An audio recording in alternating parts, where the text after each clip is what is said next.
This is how I say that every time I get out the vehicle. Tater think he's supposed to go everywhere with me. And look at the camera, Tater.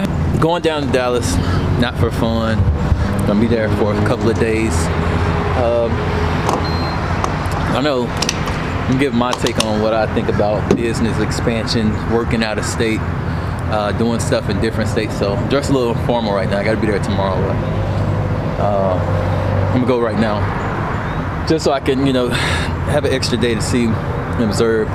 And after I finish doing what I need to do, I'm gonna stay down there. I'm continuing this video. I'm gonna talk about what I think are the pros and cons of expanding your business to a different state, because there are pros and cons and things you need to think about. So check me out when I get to Dallas. Have a nice day. It'll probably be a couple of weeks or months before I upload this video anyway. All right, y'all. I'm in Texas. I've been in Texas since yesterday. This will be part 2 of the video, since I'm not from Texas.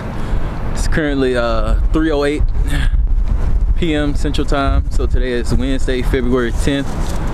Oh yeah, I didn't expect it to be this cold in Texas,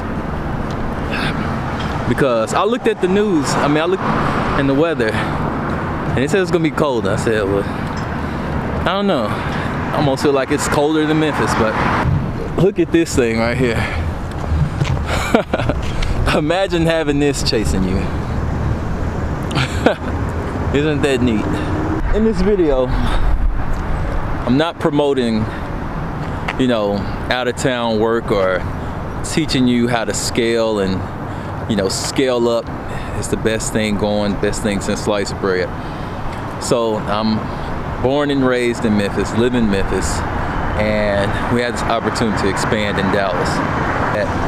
Dallas is about 6 hours and 50 minutes away.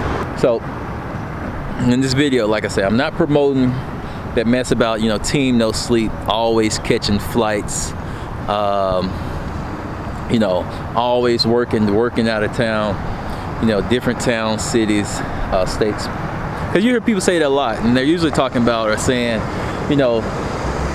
I'm gonna help your business scale. You're gonna have, what do they like saying now? Exponential growth or astronomical. It's some catchy phrase that all of them always use all the time, and they use it so much. Like I'm hearing a whole of them, a lot more of them saying, oh, you're helping your community. I'm in business because I'm helping my community. A lot of that is predatory marketing. People are using it to attract you to some overpriced, no good product or service that they're offering.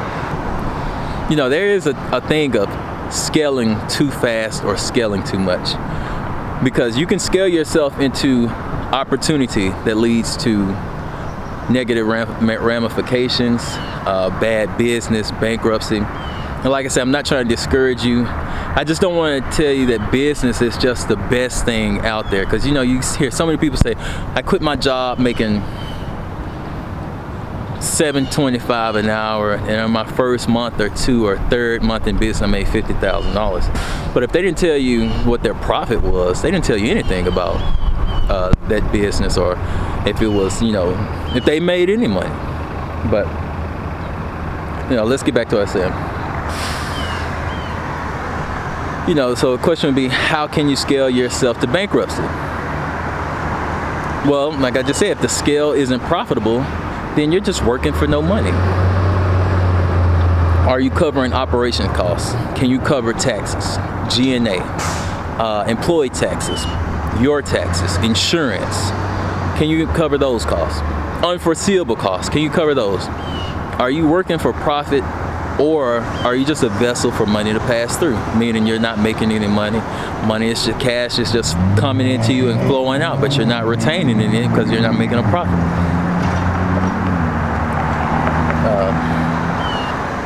Like I said, don't get suckered into the volume game that a lot of people play or try to get you into, where you have so much volume of work that you don't make any money. Because that's a thing too. I like this thing right here. If I can get it in the shot. Look at that. What do they call these, longhorns or something? But yeah. But you can expand and scale and have too much on your plate by not being able to oversee or have oversight directly yourself on those projects. And we see this problem a lot with a lot of larger businesses. They're always having perpetual horror stories about them. They might have too much going on. They might have employees that don't practice stewardship that would be practiced if an owner was there, or somebody who feels more invested other than being, you know, just an employee trying to get a paycheck, because that happens. So you might be thinking, well, why are you in Texas? You don't sound too promising about the whole expansion thing. Well, that's not it. I just want to let you know what you're walking yourself into, because some things you can only learn by doing it. And, you know, I can suggest or inform you on things because a lot of people are not. Like I said, a lot of people want to tell you about business because they want to help you get a loan, and then they put how much they charge you in that loan. But one reason we're thinking about expanding to Texas is because it's a client we've already worked for back home. They're expanding down here, and the services that we provide, we can do. So, you know, it's a plus right there, and, you know, it's something to think about. We have a feel for them. We've talked about this months prior. We've talked on the phone about this. We've, you know, discussed it still. So why not come down here and get a feel for it, see what the work is, get the atmosphere, culture of Texas.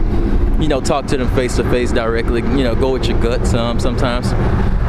So that's the thing. But like I said, this is not like remote work where we can still do it from Memphis and not have any oversight, because we would need people down here. And like I said, we would be about 8 hours away, so it's not like we can just get up, hop in the car, and be there in 30 minutes to an hour. It's 8 hours. You know, you still have to rely on somebody. You still have to want somebody to practice stewardship.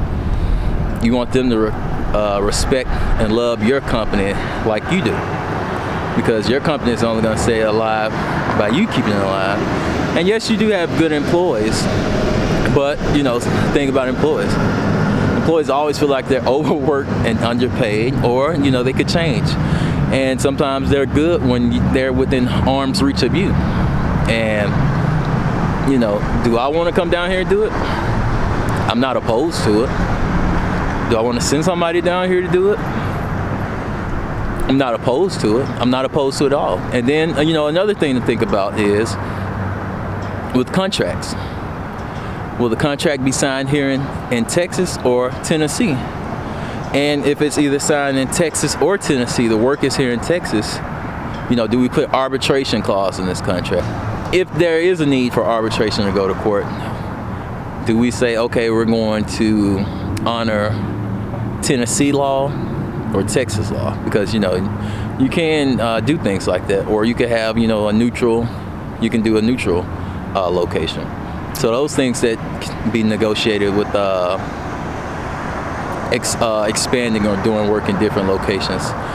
So that's just different things to think about. And I want to say that's all for this video. If I'm missing something, I might be missing it, but, you know, it is what it is. Thanks for watching. You know, it's going to be a minute before I put this video up because I have those other videos. What I'm saying right here is probably not going to be in the video anyway, but I thought I'd say some fun facts about me. You know, even though I came out of town, I'm not a big fan of eating out. You know, my parents always took coolers everywhere when we went places and had food, so I did that. Also, I'm a fan of driving barefoot. So when I get on the road, I take my shoes and socks off, or, you know, I just get comfortable and I just drive. So I just want to say thanks for watching. Keep tuning in. Check out my website, www.thescammerstaleseries.com. I have a book on there, business book. I like it. I know that sounds biased, but it covers a lot of good topics. So thanks for watching. Check out my social media pages as well as my YouTube. I'm on Facebook, Instagram, Twitter, TikTok, and YouTube. And it's all the_scammers_tale. So thanks for watching.